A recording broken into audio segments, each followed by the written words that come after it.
Good morning. Welcome to Unity Longmont Spiritual Center on Sunday, the 24th of April. We are blessed to have Reverend Dan Kendrick speaking and leading us in meditation today, and Faith Halverson Ramos will provide music. And we'll start with Faith, please. This is Center of Creation by Jennifer Ruth Russell. I am a center of creation, I am a seed planted in the stillness. I am a center of creation, fertile ground for the highest thoughts of God. I am a center of creation, I am a tree rooted in fullness. I am a center of creation, fertile ground for the highest thoughts of God.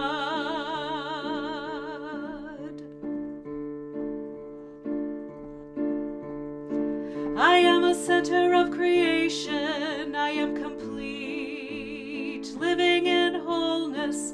I am a center of creation, fertile ground for the highest thoughts of God. Fertile ground for the highest thoughts of God. Thank you, Faith. So at this time, we go into prayer together by taking a breath. Beloved presence, everywhere present, we are reminded today of the divinity within us and of divine thoughts we have access to that we can use to uplift ourselves, to move into our own personal spring. We see evidence of spring today. Plants emerging, trees are budding, birds are singing. And we know that if we have been dormant at any time in our lives, with a breath and a prayer and hope and belief, we emerge even more fully divine. And so it is. And we'll have music from Faith. There is Only One Mind by Susie Ogden.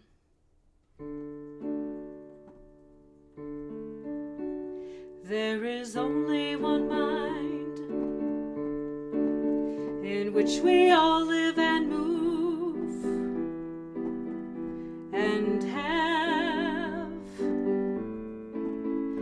our being. There is only one heart in which we all live and move. God and I are one. There is only one mind, there is only one mind in which we all live and move, in which we all live and move and have our being, our being. There is only one heart, there is only one heart in which we all live and move, in which we all live and move. God and I are one. God and I are one. Thank you, Faith. So let us open our hearts and minds to Dan.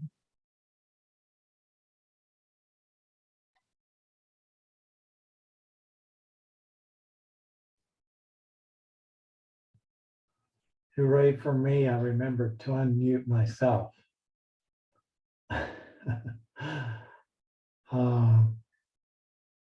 Good morning. It's good to be here with you this morning.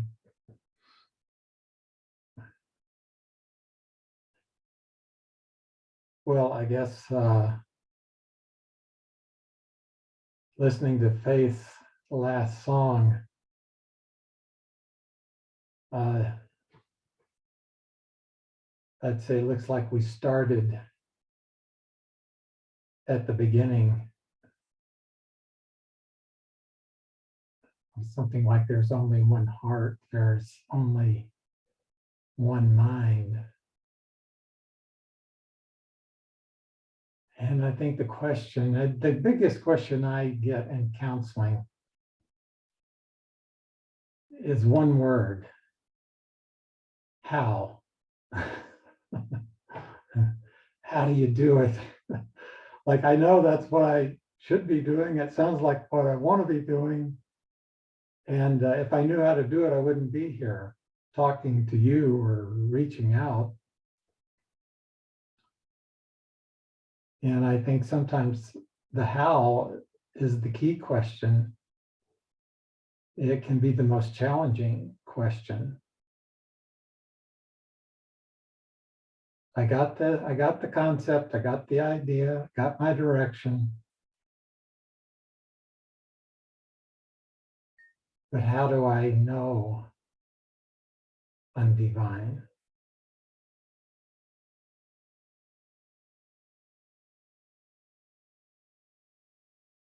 I was looking back at the last time I spoke. It was March 27th, if I remember. I think it was a Sunday. Happened to be my oldest brother's birthday, 79 years old. And the next day, Monday morning, the 28th, I got word that he transitioned into spirit. He lived in Kentucky, was a basketball coach, very successful basketball coach. Very faithful member of his church and respected in his community.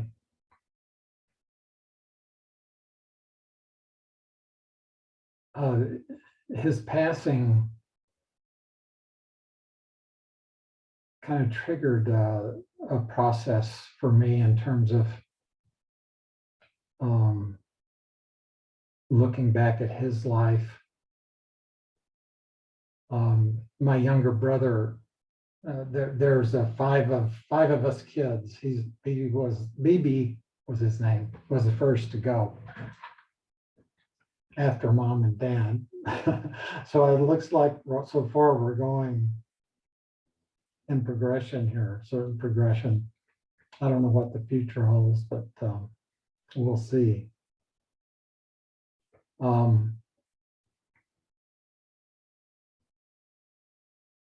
But my younger brother shared at his graveside service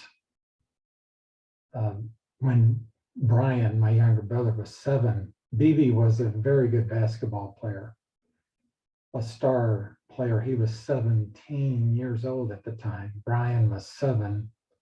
It put me around 11 or 12. And we had a basketball goal, and we were constantly having pickup basketball games. Basketball was big in our family. And Brian, at 7 years old, he wanted to play, but you can imagine a 7-year-old amongst 17-year-olds and 12-year-olds. And Brian was sharing that he was standing over on the side of the court, and BB asked him, "Do you want to play?" And he said, "Yes." And he said, "Brian's on my team."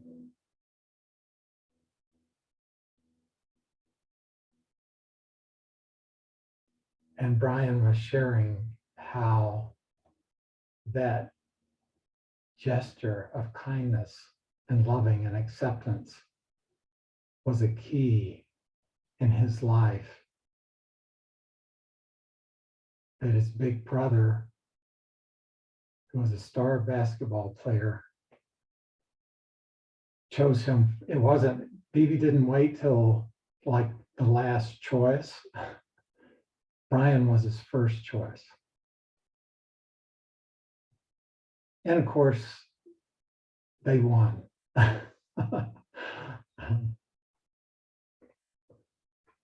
And the interesting contrast to that, there I was standing at 11 or 12 year old, also wanting to play. And I got to play, but I can never remember being chosen by BB to be on his team.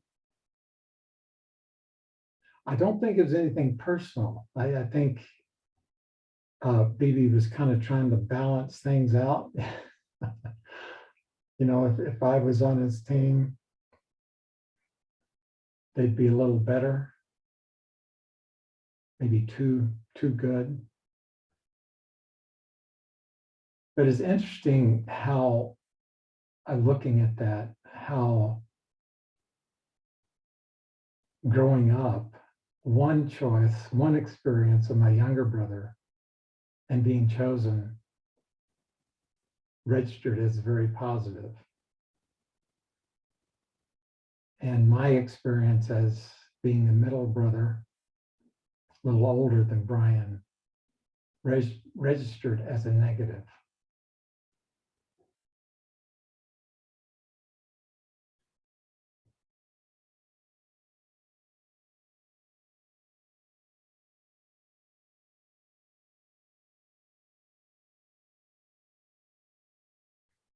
Now I can look at my life and my life pattern,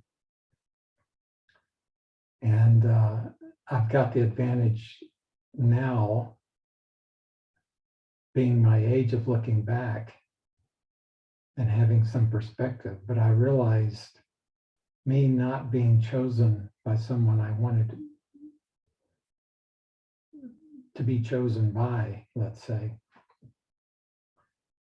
was in a sense preparing me for what was to come in the future. I mean, there I grew up in the Baptist tradition. I think my dad thought I would be a good candidate to be a minister. I think he would have loved it if all of his kids became ministers, but particularly myself. And in fact, he had things lined up once I graduated from college for me to go to Southwestern Baptist Seminary in Fort Worth. And I would be youth and educational director at a church there in Fort Worth, which would provide me an income, probably pay my tuition at seminary. I mean, you get the picture. It was all set up. All I had to do was just walk right in there. And I have to admit, part of that was very attractive. Having a job, an income, and a house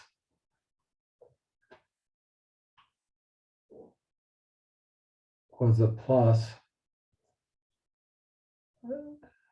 Having that kind of stability sounded like a plus,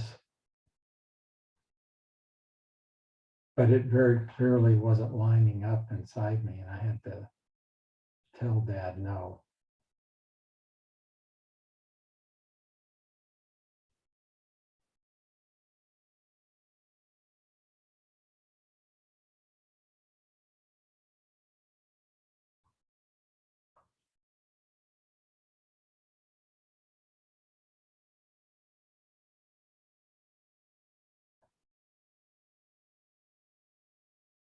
So coming back to BB, and it was an opportunity for me to review my relationship with him.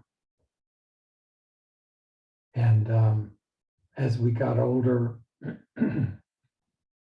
he remained in the Baptist church.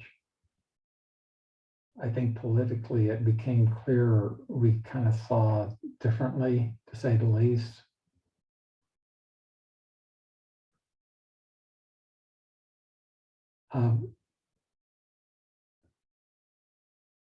But through all that,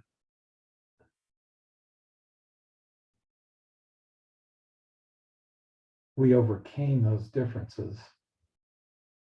And the last time I saw him physically was in Texas. It was just before the pandemic had hit. And the family was gathering and it was time for us to leave. And BB came up to me, and it was different this time. He had tears in his eyes.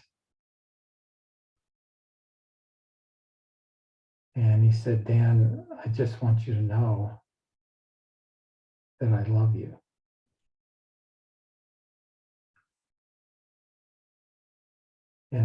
And we were holding each other. And I told him, "Well, I want you to know that I love you."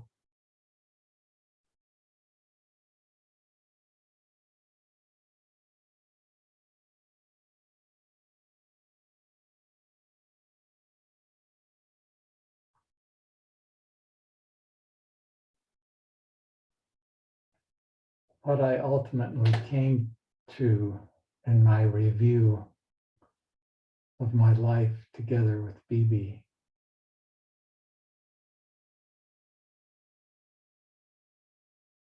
was the realization that BB and I are one.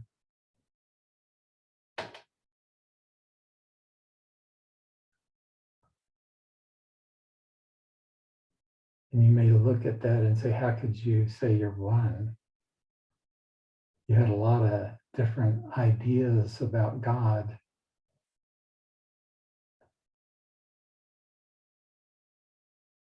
I think he probably still believed in the doctrine of hell. Sounds rather strange for me to say doctrine of hell. It doesn't sound like a very uplifting subject. And the reason I say that is that same family gathering where he came up and said, "I love you," we had a discussion go on among us, and some conflict. He implied that one member of the family, if they maintain their particular belief that there was no hell, that they might end up going to hell.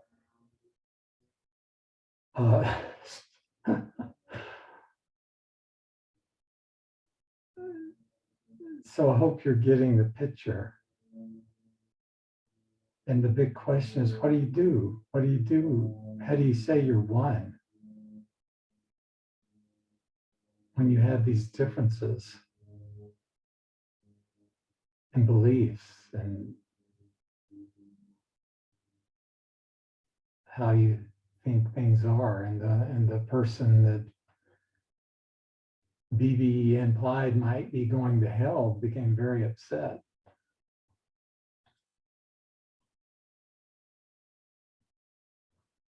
Fortunately, they were able to work it out. I mean, there was a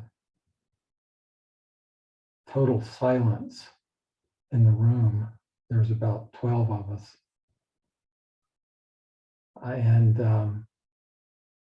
I got inside not to say anything one way or the other.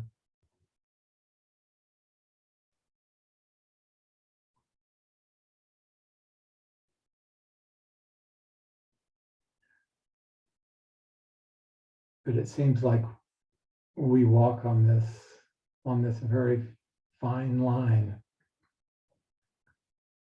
that at any moment we can go into separation, againstness, and have all the reasons lined up why that should be so, that we should be separate because they said this or they did this.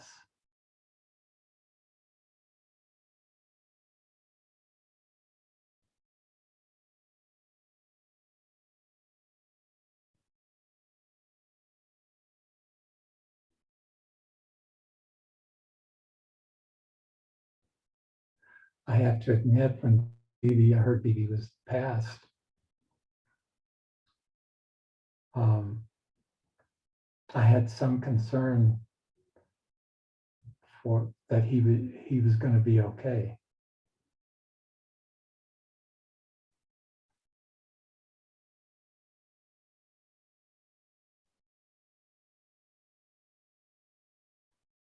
And so that immediately uncovered this part of me that I guess didn't quite trust God. Like, God, do you really have him? Is he okay?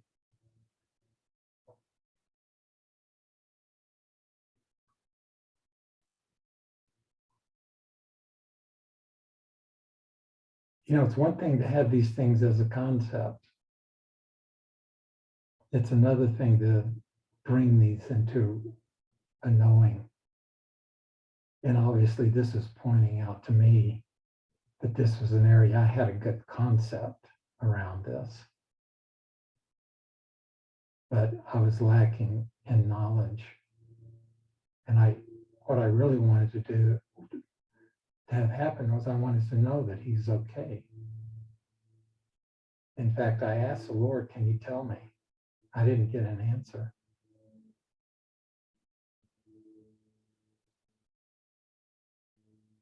At least I didn't get an answer that said, Dan, he's okay. I would have liked that. However, I realized I got an answer. But it took several days for the work to be done behind the scenes in my consciousness to bring it forward in a way that I could hear it and see it and know it.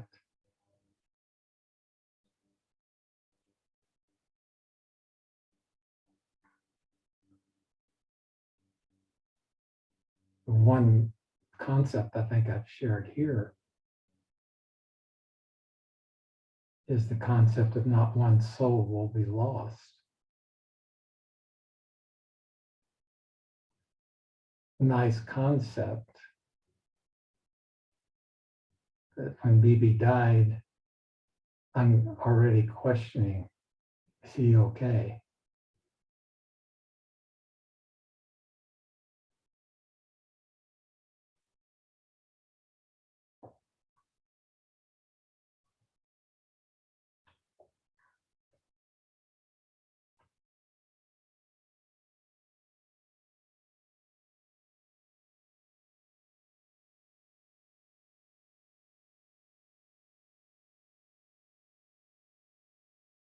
So I think you can probably getting today that I'm talking around the subject.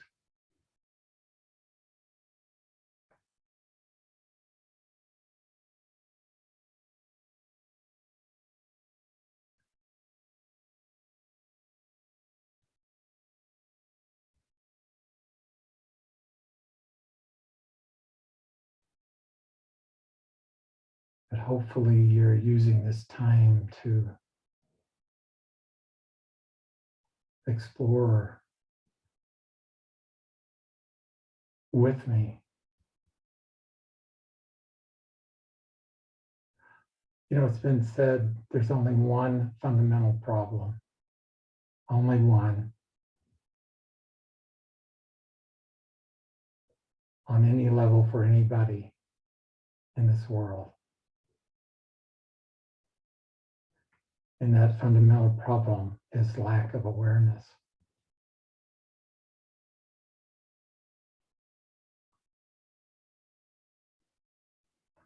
So I think the question always for me is, how can I grow in my awareness of what is?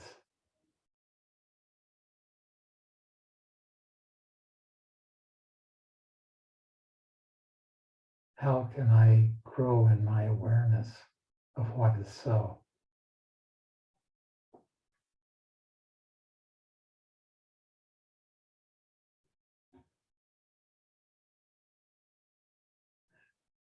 And I would say,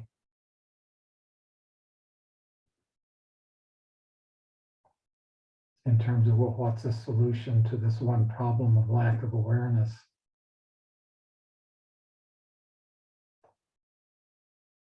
I would say, put very simply, is to know God.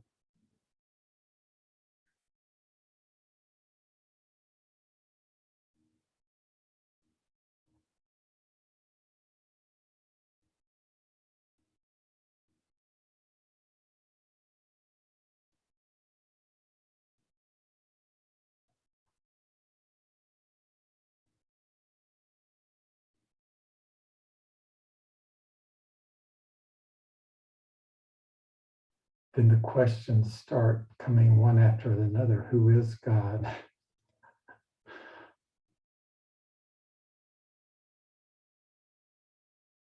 And a lot of times I find the more questions I have, the more I create separation.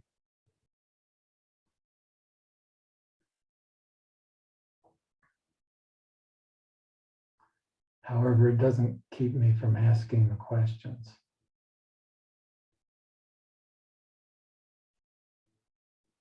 Is BB okay? Am I okay? Do you really have BB? Do you really have me? Do you really have this world?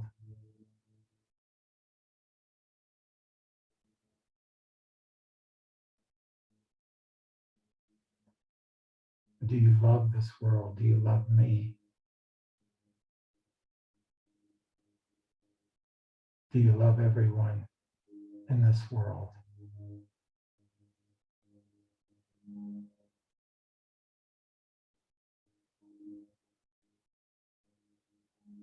Are we truly brothers and sisters?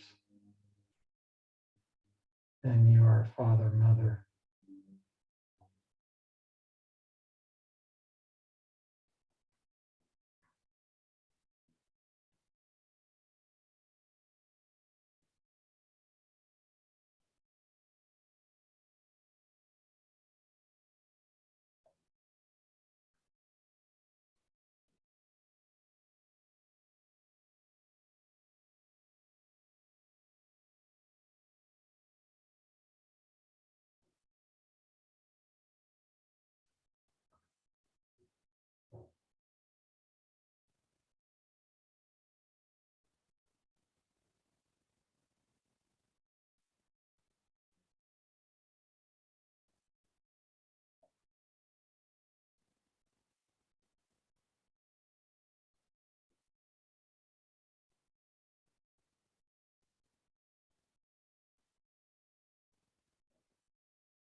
So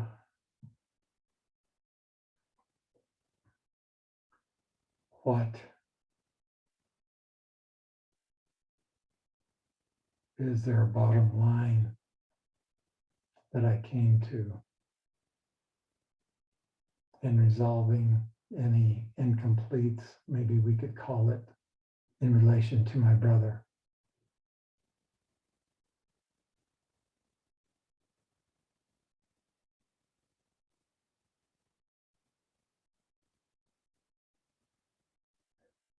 And perhaps I could say in my review,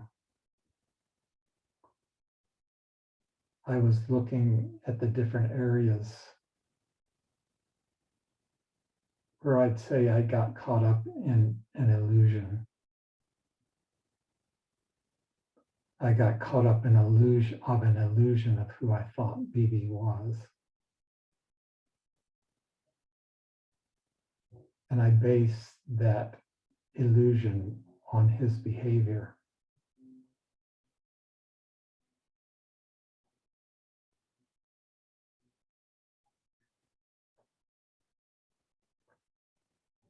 And that's not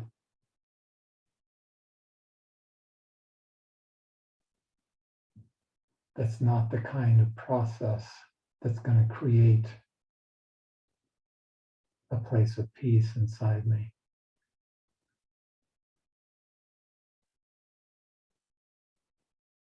I look back on my own life and look at some of my behaviors. I can remember playing football with my younger brother and getting very heated and tackling him and hurting his head. And we had to take him to the doctor, had a headache, and I felt terrible.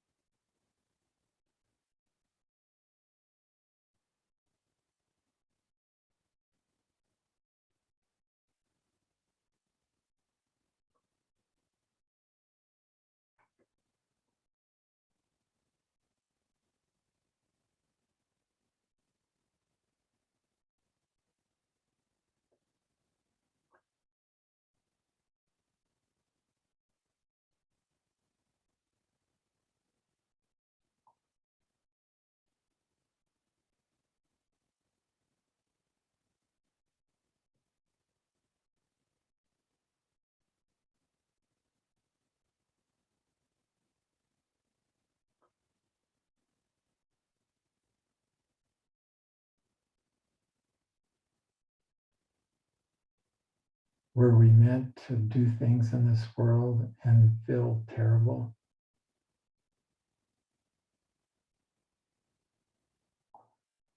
Evidently so, because that's what happened.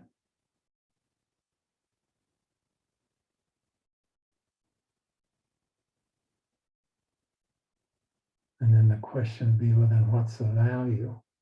The value for me was learning a form of discipline. That when I hit a certain place, I wouldn't give over to that part of me that would do harm to someone I loved.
So I keep coming back to the oneness.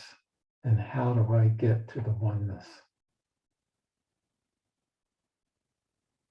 How do I make sense of it all?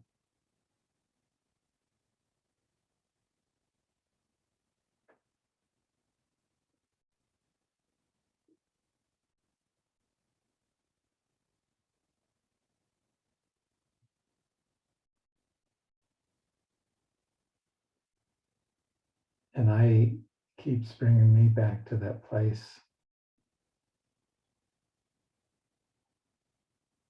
of the ministry of the Christ, the ministry of loving, the coming into that knowledge of grace.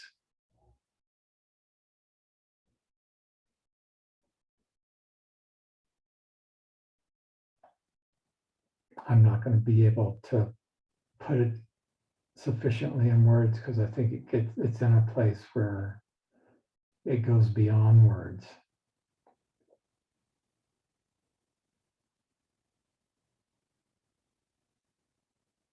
I just know that when I come into that place of awareness that I am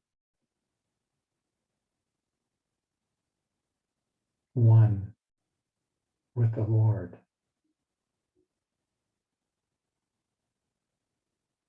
I'm one with Phoebe. I'm one with Brian, my younger brother. I'm one with Dan.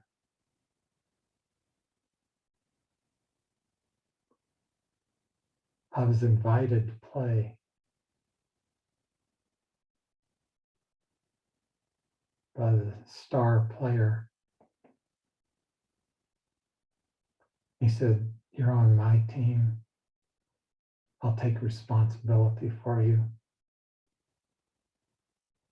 I'll cover all your mistakes. They're not going to be a source of separation anymore.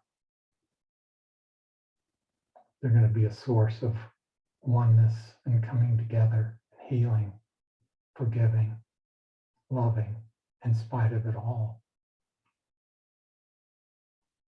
lifting up, growing, learning, expanding, never ending, always ongoing. Death will no longer triumph, but it will be life, life everlasting. And I will make all things new."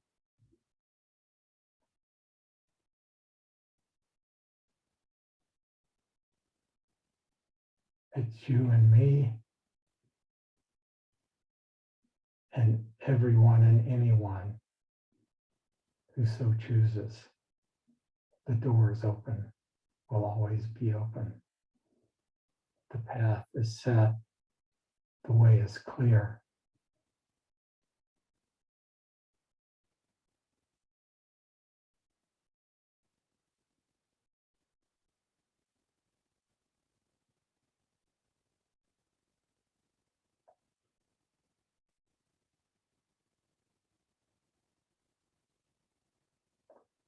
And we'll go forward in our loving for each other, which will always be.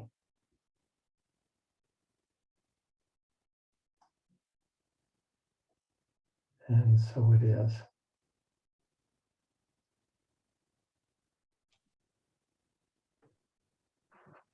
Thank you, Dan. Always. Let us hear from Faith.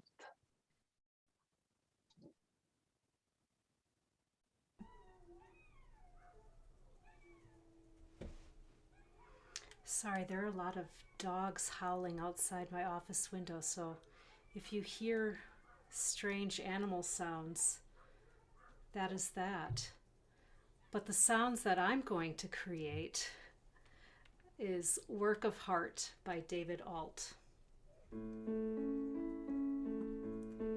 You are a work of heart, a brilliant light for all to see, perfect in every part, heaven and earth in harmony, the beauty of your face reveals a life of grace. You are a work of heart, a masterpiece.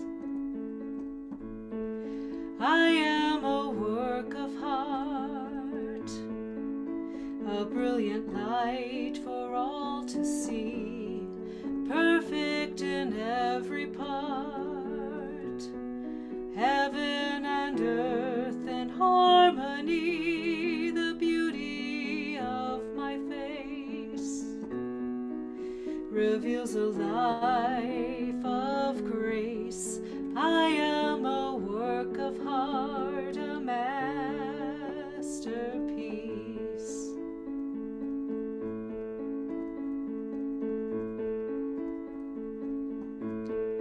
We are a work of heart, a brilliant light for all to see, perfect in every part, heaven and earth in harmony, the beauty of our face reveals a life of grace. We are a work of art, a masterpiece.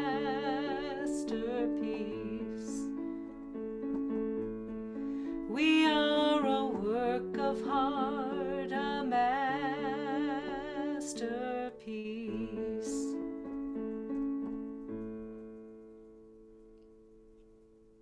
Thank you so much, Faith. At this time, let us go into our donation of love and light by taking a breath together, placing our hands on our heart, becoming increasingly aware of the love and light within us, the love and light that we are.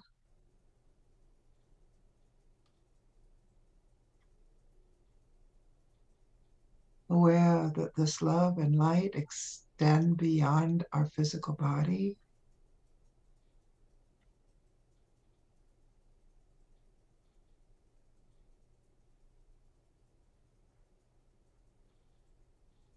Aware that love and light is what makes us all one.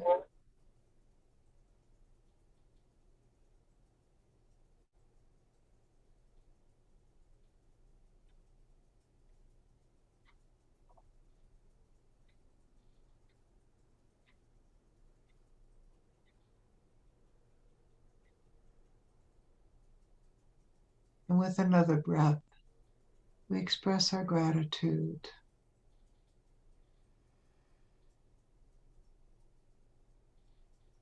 And so it is.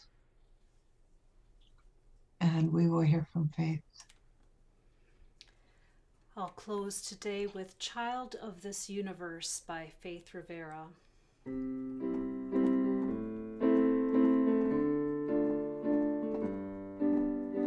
I am a child of this universe. The ocean dances at my feet. The wind plays the melody through my hair. I am loved at every turn.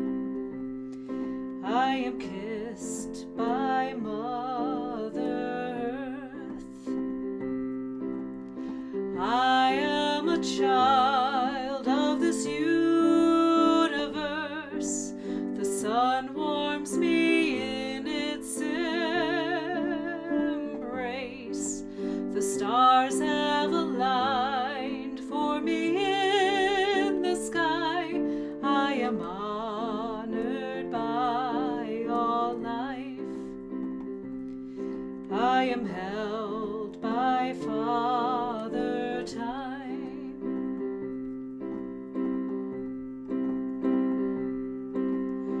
I am a child of this universe. Through my breath all of life can breathe. I plant the seeds with my every dream. I can love at every turn.